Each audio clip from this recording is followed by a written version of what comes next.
अगर आप भी चाहते हैं बिट्टू मलंगिया इंटरटेनमेंट का ऑडियो वीडियो सबसे पहले आप तक पहुंचे, तो लाल बटन को दबाकर चैनल को सब्सक्राइब करें और बेल आइकन दबाना ना भूलें। Shri Jyoti films and music की प्रस्तुति। म्यूजिक डायरेक्टर डीजे बजरंगी जी।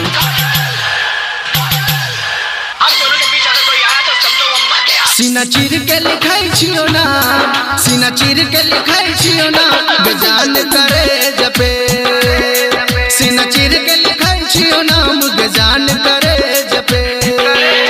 हम दिल में बसलियो तोरा, हम दिल में बसलियो तोरा, तू देखना पलट के। गे सीना चीर के लिखाई छियो ना, बेजान करे जपे।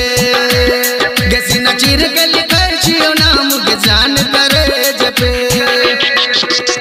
अखन अपने सब सुन रहल छी बिट्टू मलंगिया एंटरटेनमेंट के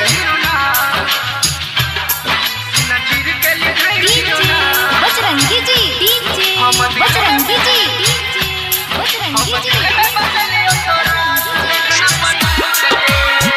Shri Jyoti films and music की प्रस्तुति।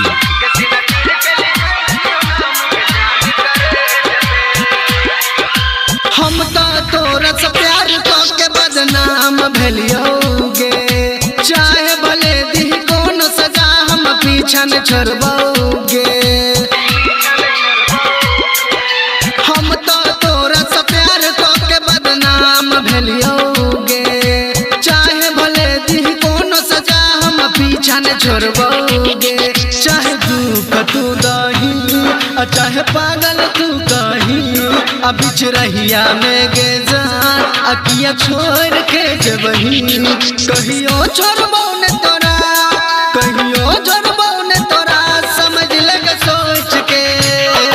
गे सीना चीर के लिखाई छियो नाम, जान करे जबे। गे सीना चीर के लिखाई छियो नाम, जान करे जबे।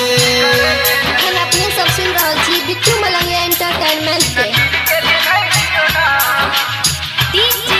बजरंगी जी, बजरंगी जी।